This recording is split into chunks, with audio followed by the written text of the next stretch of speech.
Tina, it's all yours. Thanks for coming by tonight. And are you okay if people just pop in and ask questions at any time, that sort of thing? Sure. Please jump in and ask me questions anytime. Okay, cool. Thank you.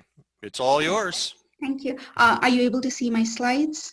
Yes, we Right, can orange. see the, the left side has the small ones. And so if you wanna... Yes, I cannot actually press in, but that's fine. This is fine, as long as you can see the slides. Yeah, that's fine. Okay, so good evening. My name is Tina Sebastian, and I'm the co-founder of Quacoon, which is a quantum computing startup based in Columbus, Ohio. I worked for the last 12 years in classical computing in various software roles before switching over to quantum computing last year.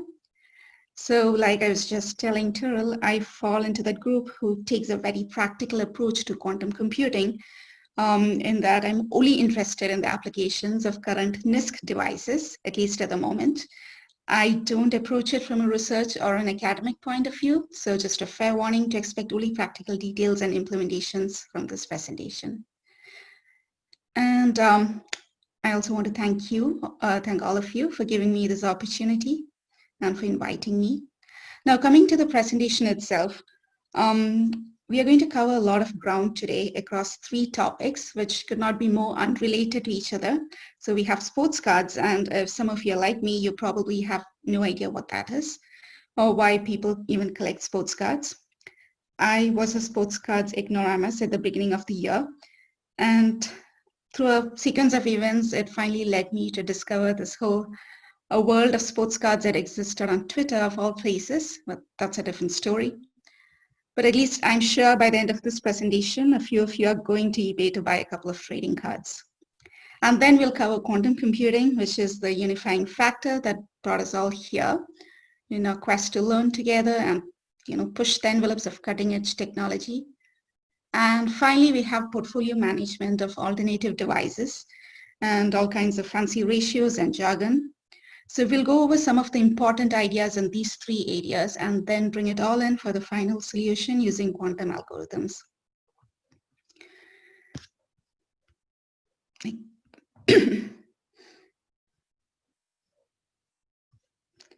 So we'll start off with the easy part, which is a sports card. A trading card is just a piece of cardboard with shiny pictures printed on it. So it ranges from sports stars to Pikachu. Sports cards are just a subset with a sports theme, usually one depicting an athlete. So according to a prominent source online, sports cards are the equivalent of the current generation's art. Now, all of you probably know that art is a form of alternative investment, along with houses, gold, wines, and basically anything of value that is not a stock, bond, or cash. Alternative investments are a good way to diversify your portfolio and help reduce the exposure to the stock market. So there are all kinds of sports cards, with some of the modern ones including jersey patches, autographs, and even DNA hair samples. Now coming to the exciting part, one of the reasons why people are so fascinated with sports cards is a graph right here. It basically shows how different subsets of the sports card market have performed against the S&P 500 over the last 10 years. And as you can see for yourself, it has outperformed the stock market. So PWMC is a marketplace that sells investment caliber trading cards, and they created a set of indexes including PWMC Top 500, PWMC Top 100, which you can guess by the name contain the top 500 cards and top 100 cards. And they achieved, or rather the index achieved a 10-year return on investment of 165% and a 5-year return on investment of 163%. And both these scenarios represent a significant outperformance of the S&P 500 over the same periods. So why now? Why is there a sudden surge in interest now? So my best guess is that it's because people are simply bored, stuck at home due to the pandemic, and they're looking for some excitement. They probably searched through their attics and pulled out the trading cards from their childhood days. And there's also the fact of nostalgia with, kids who collected cards in the past becoming parents and passing on their hobbies and collections to their kids, and then, just enjoying that process. And then there is a financial turmoil. So as current markets for traditional assets remain volatile, non-traditional assets like sports cards are getting a closer look from investors. So while the past comparisons to the stock market has been impressive, as we just saw, future growth could be far more extreme as trading cards become increasingly apparent to investors as tangible assets.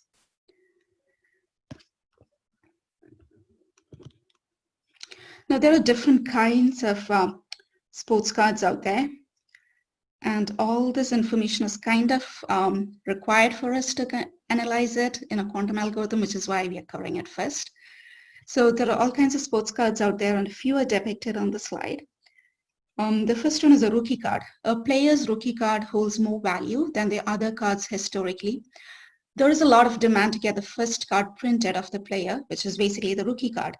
But if the rookie card becomes too expensive, then people move on to collect other cards of the same player, such as second-year cards or first-year cards with a specific team. And then comes the inserts, where the card companies put these into packs to spread out the regular cards called the base cards. And the inserts are usually more artistic and have different designs from the rest of the cards.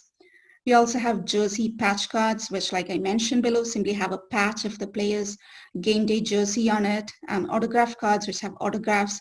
And these are printed less than regular cards because the card company actually has to pay for it. So, and finally, you have something called a one-on-one, one of one, which, as the name indicates, is the rarest card you could possibly have. So one of a kind, it's the only one in the world, and it's supposed to be the rarest.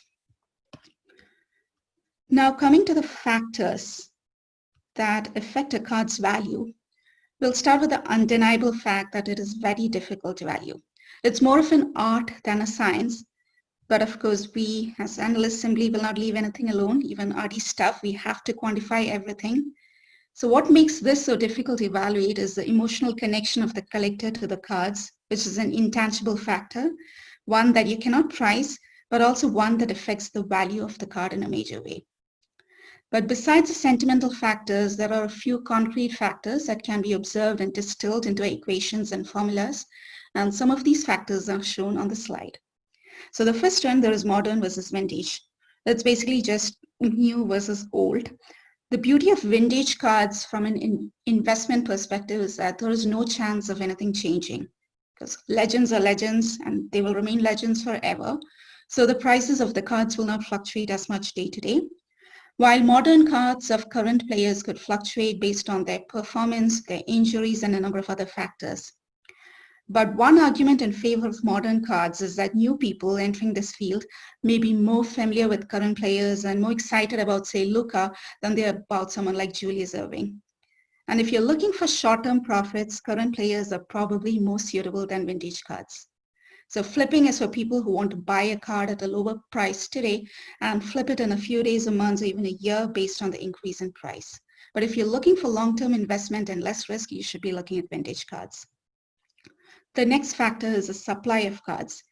Now this is again a no-brainer. The lower the supply, higher the value. The number of cards in circulation can affect the value of the cards in a big way. The supply of most graded cards can be learned from a website, PSA website that contains population reports. And we just have to keep in mind that just because a card is low on supply does not mean that it is more valuable. It's just one factor among all the other factors. The third factor is the player, which in my opinion is the most important factor. It is not just the player's performance in a game and their stats that affect the value of cards, though the dynamics there are similar to sports betting. It's all the factors surrounding the player, such as cultural relevance, personal characteristics, Hall of Fame potential, the team, upcoming retirement, the league, the career paths, all of which come together to determine the fluctuations in the prices of a card. So the player's life off the field or off the court could potentially also play a role in whether they make a good long-term investment even after they leave the game. And then we have raw versus graded. So you can buy cards that are graded by some companies. Some of the companies are PSA or Beckett, or you can buy cards raw. Raw cards just means that they have not been submitted to a grading company and usually have lower prices, so they're better for beginners. And since they haven't been officially graded for quality, they don't carry as much of a premium. And then the next factor is the physical condition of the card. So does the surface have any scratches? Are the corners and edges frayed? Does the card have any creases? How well centered is the player on the card? And the price of the card will depend on all that. Now, the last two factors are the card company and the grading company. So there are different card companies. Panini is the company that is most known for basketball and football cards because they hold the license with the professional leagues to distribute player cards with team logos on it. A company called Topps holds a license for basketball cards, and a company called Upper Deck holds a license for hockeys. And grading companies are right now PSA is a major one, and then there is BGS, and then a company called SGC.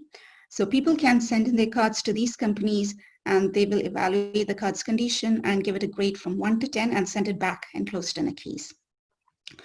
So these are all the factors, and with that, we come to the end of the section on sports cards, just the very basics on sports cards. Sorry, Tina, could I ask a question? Sure, so what are these number means? So the 71%, so what's the number? So this is a relative weighting of all these factors. Like not all features are as important regarding their effect on the value, on the card value or the card price. So if you look at it based on historical analysis, these are kind of relative weighting that all these factors have on the price of the cards. So the larger number, the more effect this one is on the final price? Exactly. Okay, it makes sense. Okay, thank you. And I did not tell him to ask that question. So we are done with the sports card section.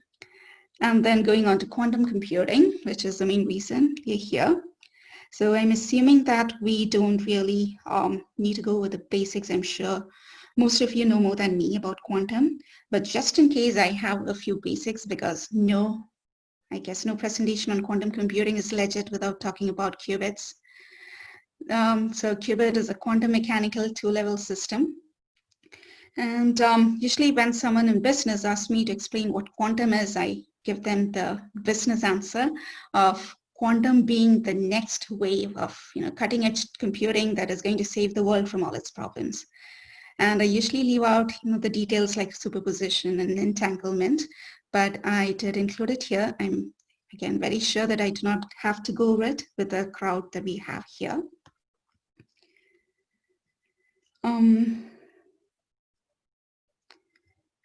Now, what I'm actually focused on is quantum annealing or adiabatic quantum computing rather than gate-based. So there are 2 or 3 different types of quantum computers. I guess simulators, emulators, and annealers. And for practical applications today, we need to be focused on quantum annealing right now.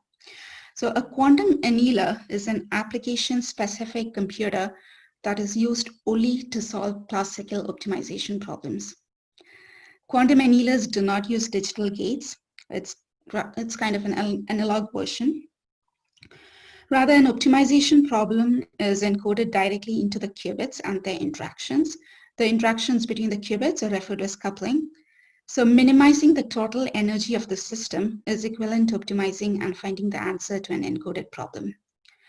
And to quickly explain some of the underlying concepts, every quantum system has some amount of energy that is determined by the state of every object, or rather every qubit in the system.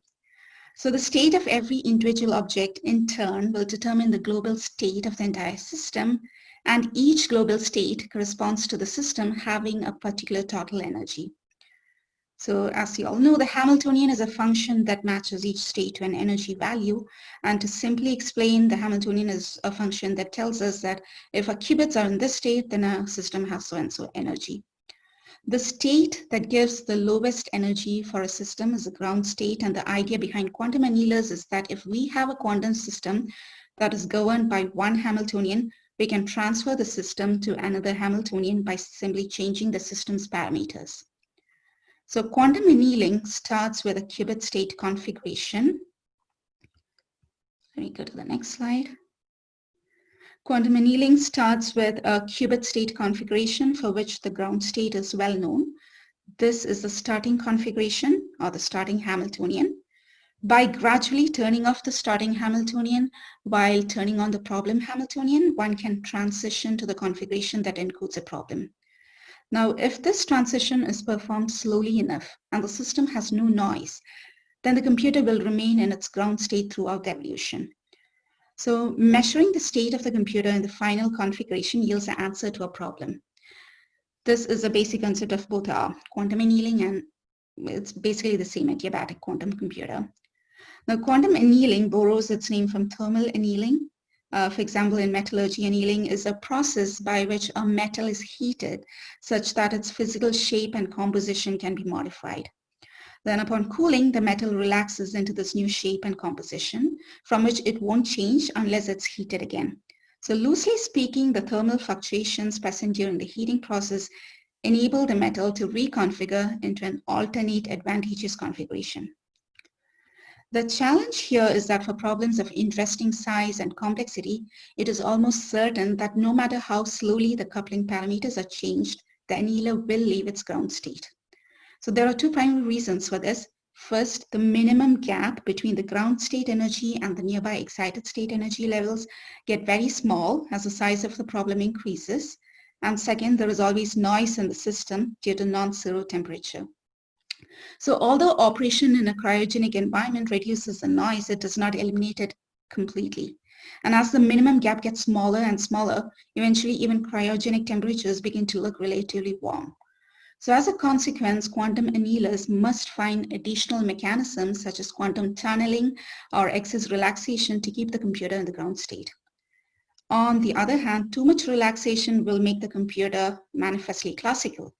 So as a result, it is presently unknown if a quantum annealer can exhibit quantum enhancement for a general class of optimization problems, or whether it is simply another type of classical computing. But in spite of all this, there's a lot of research and a lot of interest in quantum annealers today just because of the application pull. Many real-world problems can be cast as optimization problems. For example, what we're trying to do right now, sports card portfolio optimization. Another example would be the scheduling and supply chain optimization that we are doing at Quacoon. So there's a lot of research in this field. And currently, the most advanced quantum annealing system is the commercially available D-Wave computer, which features more than 2,000 superconducting qubits with a fixed connectivity called the Chimera graph. And so whether quantum annealing will ever be able to provide quantum enhancement remains an open question. What I read is that in rapidly scaling to 2,000 plus qubits, the D-Wave engineers had to make system choices that constrained them to using relatively low coherence qubits, fixed connectivity, and other constrained interactions. So this represents only a very small part of the possible annealing phase space. Using higher coherence qubits, other types of interactions or multi-body interactions and enhanced connectivity graphs may enable improved performance in the future. I'm sure they're working on it. But even if quantum annealers are ultimately just classical computers that scale classically with problem size, they may still be valuable today if they can outperform existing classical computers for certain problems. So that was my very short quantum section, and then we'll move on to portfolio optimization. And finally, we'll come back to quadratic optimization problems and how we solved it on D-Wave. So here, when we come to portfolio optimization, we work off the basic assumption that people are relatively reasonable. They invest to make sure that their returns are maximized and their risks are minimized. We also make an assumption that markets are informationally efficient, which means that all the available public and private information is taken into consideration for valuing sports cards. So portfolio optimization is simply the process of selecting the best portfolio of any group of assets, and in this case, sports cards, out of the set of all portfolios being considered according to some objective. So the objective typically maximizes factors such as expected return and minimizes costs like financial risk. Modern portfolio theory, that's a theory that's used in finance and assumes that an investor, what we just mentioned, an investor wants the best outcome from their portfolio. And for portfolios that meet this criteria, they're called efficient portfolios, achieving a higher expected return requires taking on more risk. So investors are faced with a trade-off between risk and expected return. This risk expected return relationship of efficient portfolios is graphically represented by a curve known as the efficient frontier. And all efficient portfolios are each represented by a point on the efficient frontier, and they're all well diversified if we can find those portfolios.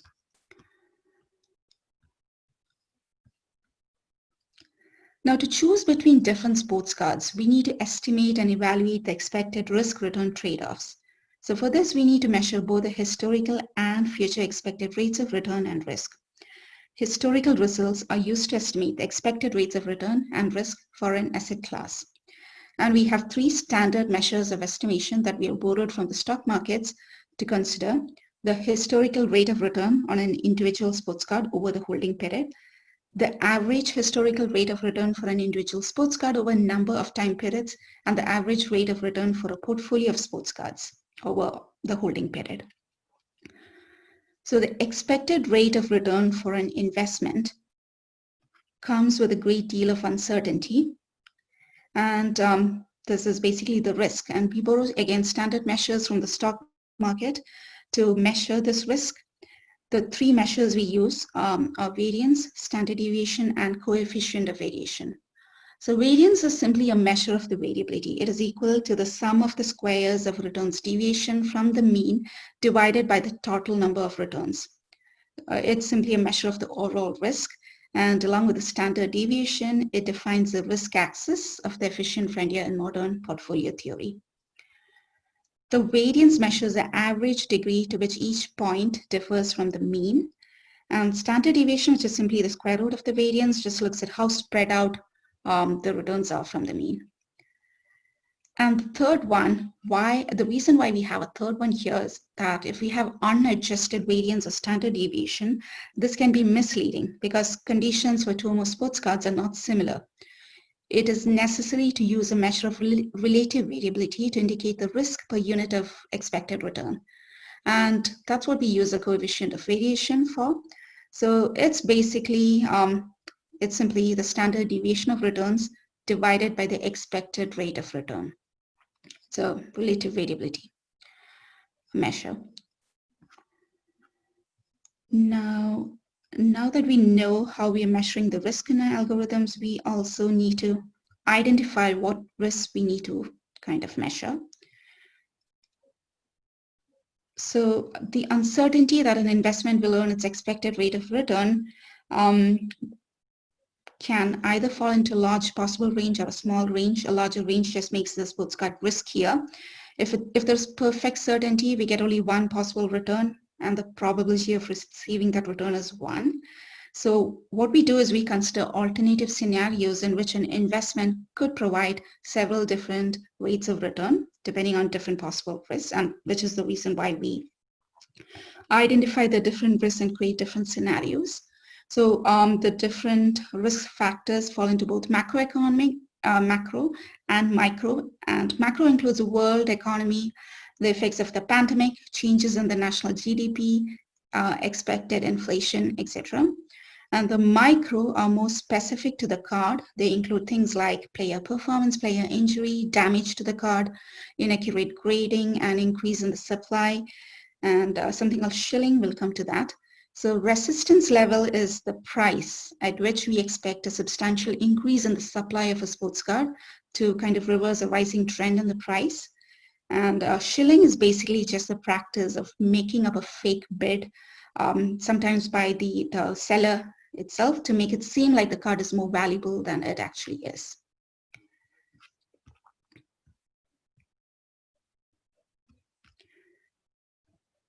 So when comparing alternative sports cards for inclusion in your portfolio, we compare investments with widely different prices on each. And to properly evaluate these investments, we must accurately compare the historical rates of return. And for these, we again have different measures. So the period you own the sports card is called the holding period. The return for that period is called the holding period return, or HPR, which is simply the ending value of your sports card divided by the beginning value. And we also sometimes evaluate returns in percentage terms on an annual basis. The percentage return is simply the HPR minus 1. So over a number of years, a single investment will likely give high rates of returns during some years and low rates of return or even negative rates of return during the others. And so we use a summary figure to indicate this card's typical experience or rate of return. And this summary figure is simply the mean annual rate of return for this investment over some period of time. So for a single sports card, if you're given a set of annual rates of return or HPY, we have two summary measures of return performance, arithmetic mean and the geometric mean. Arithmetic mean is simply the average of the HPY. Geometric mean is just the nth root of the product of the HPRs for the n years. And so for long-term performance, if you're holding it for a long time, geometric mean is considered a superior measure of the long-term mean rate of return because it indicates a compound annual rate of return based on the ending value of the investment versus its beginning. Arithmetic mean is best used for an expected value for an individual year. So we have to keep that in mind based on the time horizon of the portfolio. And if we are considering a portfolio of investments as opposed to a single sports card, the mean historical rate of return is measured as the weighted average of the HPYs for all the cards in the portfolio. And coming to a final slide on the portfolio optimization, how do we select sports card? We have to basically find cards that provide a rate of return that compensates you for three things. The first one is a time value of money during the period of investment. The second is the expected rate of inflation during the period. And the third was the risk that we just identified and measured. So the sum of these three components is called the required rate of return, which is the minimum rate of return you should accept to make sure that you're compensated. There are a few more measures and ratios we use. There's something called a Sharpe ratio, which is basically a relative measure of a portfolio's benefit to risk ratio. Then there is a Sortino measure, which is again another ratio. And all these are kind of built into the algorithm. So this brings us to the end of the portfolio optimization section. And we're finally ready to bring it all together. So a practical example of how we have combined all these three areas can be found on this website. It's you have to go to www.cardboast.com because it's a personal project and there is no certificate on it. But what this website does is it will help you with personalized recommendations based on your budget and goals and investment horizon. And on the next slide, you will see what some of the recommendations actually looks like. So what you see here is the recommendation and the reasons for why the models on this website recommended this particular card for your portfolio.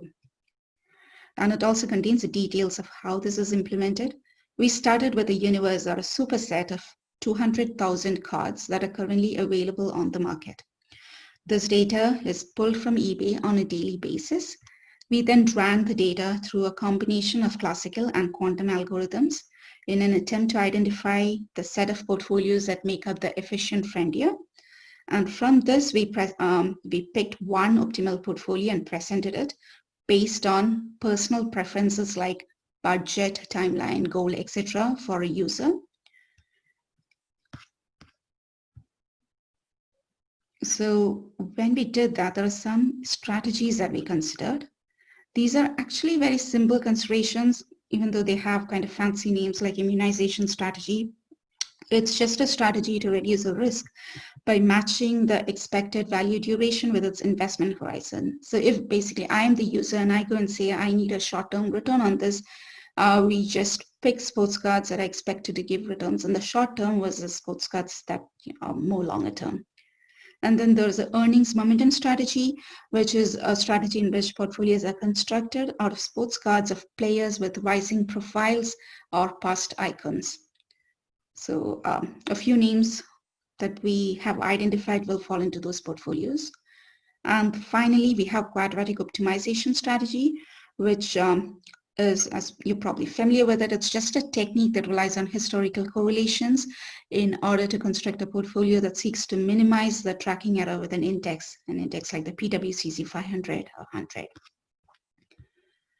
Some other considerations we have is that we maintain a moving average. The continually recalculation of average of card prices for a period, often around 200 days, will help us to find out the general trend in prices. We avoid premium cards actively that sell at a price above the value that we have identified using regression and the quantum version of XGBoost or QBoost due to sports cards market conditions. We avoid speculative sports cards that appear to be highly overpriced compared to its intrinsic value. It could be an indication of shilling that we discussed earlier. We eliminate unsystematic risk by building a diversified portfolio, and unsystematic risk is simply the risk that is specific to a single card. So by including a variety of cards, we can eliminate that risk. We actively look for value stocks or stocks that appear to be undervalued for reasons besides earning growth potential. So before we get into this is just an image of the warehouse we have. Some of the effective quantum algorithms that we have for doing this are shown on screen here. We use a combination of classical regression and feature selection with quantum QBoost. QBoost is a variation of XGBoost, and I'm not sure if a lot of you are familiar with D-Wave and Leap, but they do. Some of the examples have already a developed version of QBoost, and they also have a version of the Knapsack algorithm. What we use is a customized version of this famous Knapsack algorithm. So as with any optimization problem solved on a quantum annealer with the underlying physical hardware, the problem needs to be expressed in a mathematical formulation. So only problems that can be mapped onto an Ising model or a QUBO. A QUBO is a quadratic unconstrained binary optimization model. So with D-Wave, you have to have problems mapped to an Ising model or a QUBO to be solved on it. You also need to define an objective and constraints and build that into the algorithm. So we define the objective as either maximizing the returns. In another run, we define it as minimizing the risk, or we can use one of the ratios like the Sharpe ratio or Sortino ratio that we defined earlier. We then define the constraints, which are some of the rules about which solutions are acceptable. So the features of the cards that we saw earlier, like the player, the budget, the grading, some of those features are built into the algorithm as constraints, which effectively filters out the cards that should not make its way into the portfolio. We then use one of the several D-Wave solvers. My favorite is a Leap hybrid solver to run this multiple times, and you get back an acceptable set of portfolios. And to explain, what you see on screen here is just the results of running QBoost. I have mentioned graph partitioning here. That is not something we use, but graph partitioning has been used very effectively for financial portfolio optimization by other companies and teams. And I just wanted to mention that there are papers available out there which show how they have used it. Just for the sports card case, it just did not seem to kind of fill a requirement. And Tina, could you remind me what is the ACCU here? I'm sorry? ACC, that's accuracy. That's just showing the accuracy, the training and the testing. So are you working on the classification problem or regression problem? This is one of the earliest stages. This is the QBoost, which is the regression, which is, it's kind of a quantum variation of XGBoost. Yeah, so my question is, for the regression one, how do you define the accuracy? For regression, we can define once we have you measure the output with the training data, and then you see what is the error, and that defines that you get accuracy out of that. Okay, got it. Yes. Mm-hmm. Yeah. Thank you. So it's again exactly the same as linear regression, and this would be exactly the same as XGBoost, but it's just that we are doing it on quantum. Yep. And Knapsack is one problem where we cannot do it on classical, as far as I know. It is very easy to use it on quantum, and that would be, I guess, a superstar of the combination of algorithms that we have, which is why it has its own slide. So we don't use the straight Knapsack algorithm that's been provided. We use a modified version of the Knapsack algorithm. So to explain a little bit, it's a famous like the traveling salesman problem, but just to explain it a little bit, consider a problem that is found in packing shipping containers on docks. So you have a collection of objects, and each object has a value and a weight. And the shipping container has a weight capacity which it can hold.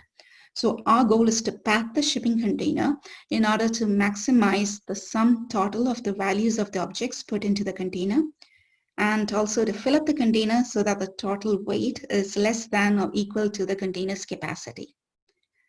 So there are two categories to be. It's basically just filling up a bag with stuff and maximizing the value and making sure it remains under the capacity. So this well-known optimization problem is the knapsack problem, and it has a lot of uses, especially in the finance field. We simply reformulated it as a QUBO with the objective of maximizing returns and minimizing risk while staying under budget. So with that, we come to the end of this presentation. Thank you for your time, and I welcome any questions. Thank you, Tina. I've got one. So as some of us may or may not know, when you create a QUBO, it's basically a matrix that has the diagonal terms and then one side of the non-diagonals, which are the quadratic coefficients and stuff. And I just haven't gotten into it personally and get my hands in there. But so for a QUBO problem, it's all about that matrix. And how, in short, not all the detail here, but it seems to be really an artistic endeavor to organize that QUBO, get the right coefficients. Could you, in short, give me a sense of how do you create your QUBO? What is it you do to get that matrix? That matrix, right? That's I would say the tricky part. You're right. Constructing the QUBO, the part that comes before constructing the QUBO is constructing the equations that describe a problem. So there would be these the linear functions and the quadratic functions, and we would have to define the coefficients for these linear terms as well as the quadratic terms. And that constructing that equation is a tricky part, because once you have the equation, constructing the QUBO is very easy. The diagonal terms are simply the coefficients of the linear terms, and the non-diagonal terms are the non-diagonal elements are the coefficients of the quadratic terms. You simply don't have to fill it out. Like you said, just the top part is enough. But translating the equation into a QUBO is kind of straightforward. It's coming up with an equation that is the tricky part. And but those are the constraint equations, like the objectives. Okay. Yeah. So it's like, well, the objective function is I want to get the best return given the amount of risk I have, for example. Right. But what I don't want to spend more than $100 on one baseball card. Yes. Is a constraint. Yes, that would be a constraint, and constraints don't exactly go into the QUBO matrix. It goes into something called a penalty matrix. Oh, okay. So there's something else that we construct, again, for each of, there are hard constraints and soft constraints. So we build, according to that, we build out a penalty matrix, which will kind of penalize the algorithm if any of those constraints are violated. And the penalty matrix is also kind of, I guess, merged into the QUBO, if I remember correctly. It's kind of used to build the QUBO along with the objective, but it's kind of defined separately. Defined separately, then you merge it to get the QUBO matrix. QUBO, and yes, and then it's a solver. Yeah, it's still an oracle still doing that for me, and I need to get my hands in there and really play around. Right. Again, I have to admit that I'm not. I need a lot more practice. It's a very tricky portion that constructing the QUBO.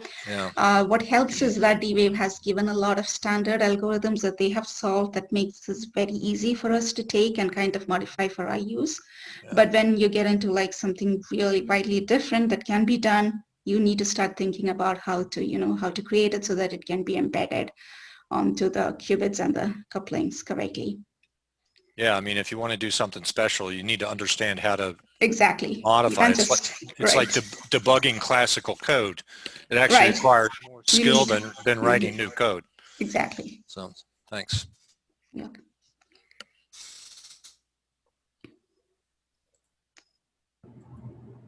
Anybody else? I've got one. If not, Oh, I've got one. there you I've got go. one There you are. for you, Tina. So what's the maximum number of cards that you would be able to solve with the D-Wave machine? Because I imagine since you have like budget constraints that tend to be a all-to-all kind of coupling,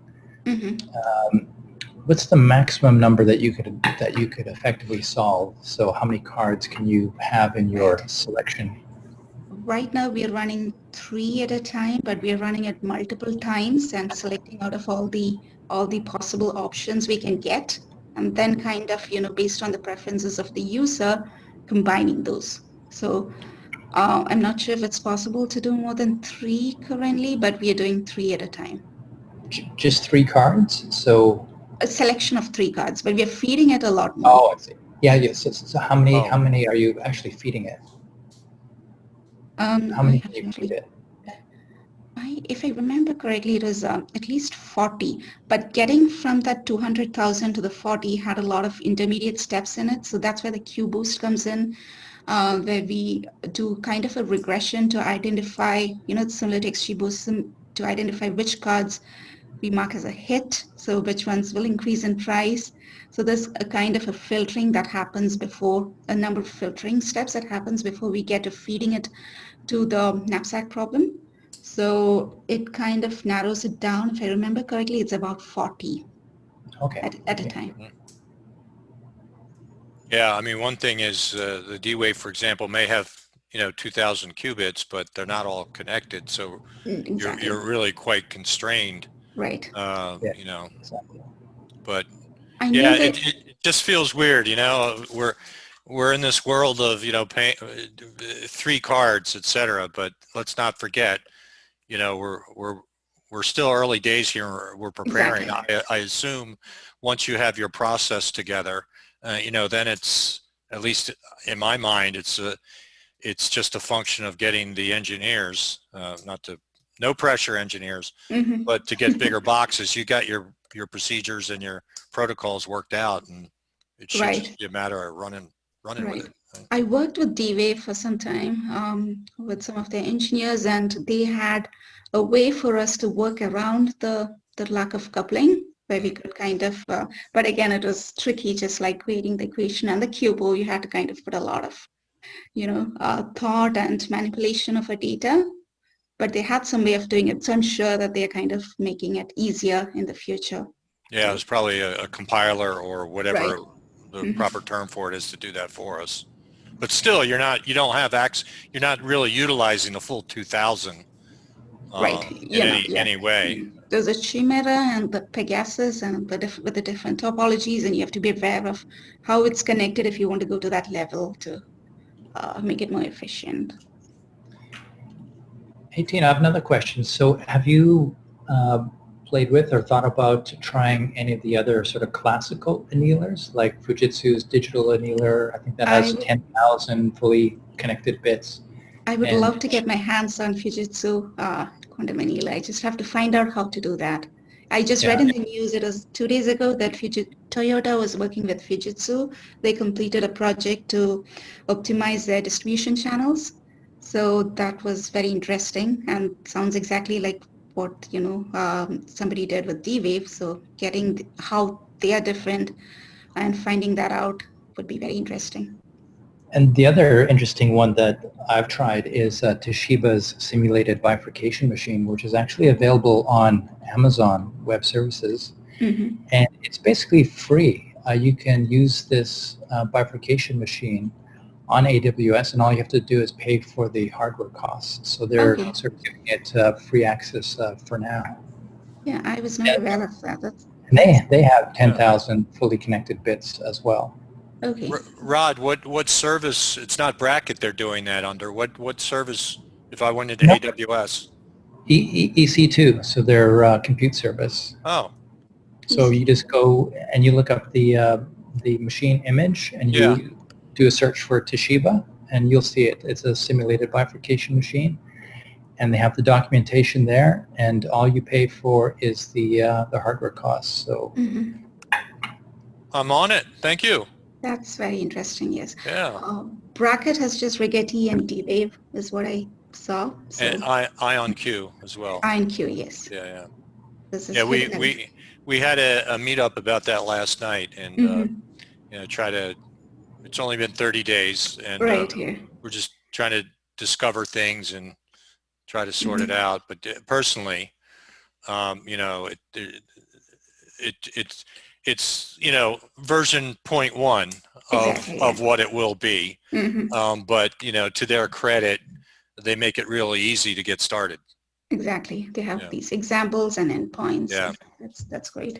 Yeah, I didn't notice that they didn't in D-Wave. They did not have the knapsack problem, which the knapsack Amazon, problem under AWS. in AWS. Yeah, they have so very limited examples. yeah, so you got to bring your own from D-Wave, because that problem there. We taught to high school students and younger in the summer, and they get it. Just the name knapsack alone, they get it. Right. But it's a great tool for learning about the D-Wave machine, because you can understand the problem. Unlike something like baseball cards, or I'm sorry, trading cards like this. Why did you? Why? There's lots of alternative investments out there. I guess it is just seeing the volume of interest and finding out that nobody's actually done something similar to this, while there is at least one website and all other avenues, even if it's like wines or art. There are lots of providers of analytics and recommendations. And sports card is something that a lot of people are not even aware of, and there's a lot of interest. And some of the cards are like selling at $1 million, which is, I cannot wrap my head around that, but with a level of interest in that field and nobody providing any of these services, I figured that is a good side project for me to try out algorithms. I like that. Blue ocean strategy. Go where others are not. Right. Yeah. Nice find. Interesting. Hey Tina, have you thought about applying this to other industries? Like, I think there's a lot of companies that have similar kinds of portfolio optimization problems, like in the pharmaceuticals, where they have potentially thousands of drugs that they could invest in, and they're looking to find what selection of drugs that they should put their money in to invest to get a maximized return, where there may be correlations where they would, and obviously a lot of risks as well. Right, that's a great suggestion. I have not actually thought about it. I haven't really got out of the sports cards track, though we are working on like supply chain optimization, which is a completely different problem, different algorithm. But you're right, this could possibly be used in a lot of other fields. Yeah, I mean, you abstract it a little bit, and it's like the knapsack problem. It's right. Shipping containers, if that's what you want to apply it against. Yeah, exactly. Yeah, you're right. Yeah, I mean, I think that's one of the things that, in hearing other people talk, it's, quantum computing could very well be, it could be like D-Wave. It's just really good at this particular type of problem, but that problem is huge in application, which is your favorite subject. So we just find a few of them in the gate model that really work out well, and then it's a matter of just taking your problem space and matching it like they do in math and optimization all the time now, right? You just need to match your particular application problem to the solutions that are out there. Right. I mean, it's kind of new way of thinking for me, because I come from the classical computing side. Yeah, you approach it the other direction. Yeah. Yeah. So when it comes to supply chain now, we have taken traveling salesmen and scheduling algorithms, and we find that it's applicable to a lot of other industries, very similar to what Ron just said about drug development, but traveling salesman can be applied to like 10 different industries to solve some of their problems. So yeah, I think that's be good at a few things. That'll justify a quantum computer. Exactly. So, all right. Well, thanks, Tina. Anybody else, please, quick before she goes and increases her billing rate. It's got a business to run. Tina, this was a terrific presentation. Thank you. An eye-opening around trading cards altogether. So, Thank you. And good to see a solid example of the work that you're doing on D-Wave. Mm-hmm. Yeah. Thank you. Thank you. Thank you. Okay. Thanks a lot, Tina. Thank you. All right. Well, everybody, she said this was a short presentation relative to other things, but I got a lot out of it. So very, very optimized. I talk fast, so I just ran through the slides. It was smooth. Well, it's routine for you. Interesting for me anyway, for us. Okay. Well, cool. Everybody, thank you for coming by tonight, and especially to Tina. And I'd like to give a shout out to those two little twins who behaved for the whole hour. They did. Great. All right. Tina, thank you. Guys, Thank you gals. Sure. Anytime you want to come back, I put your website on the chat there, and if you ever got anything you want to talk about, you develop something and you just want to bounce it off of a bunch of, I guess, semi-strangers, just let me know and we'll get you set up. Love to have you back. All right, but don't wait till the kids finish college. It's too far away. It's going to take some time. Kindergarten itself is going to take a long time. Yeah, I'm sure. All right, everybody. Thanks again. So have a good night. Good night. Good evening.